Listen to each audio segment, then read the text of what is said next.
Kia ora tātou I tēnei rā, day 40, Maramatanga In A Minute. And I hope everyone had an awesome rātapu today.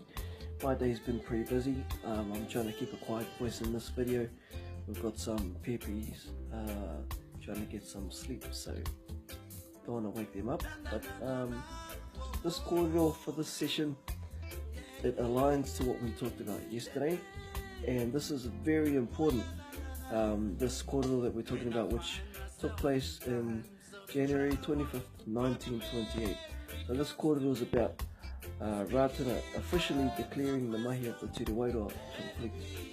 So on this day, Rātana says, ko tita ngā mahi o Te Arepa, e tūnei tō te repara, tō hahi, nei ngā pau te hahi. So Rātana declares on the 25th of January 1928, ngā mahi o te wairua, kōti. So this is important marker for us to actually see 1918 when the wairua began to 1928.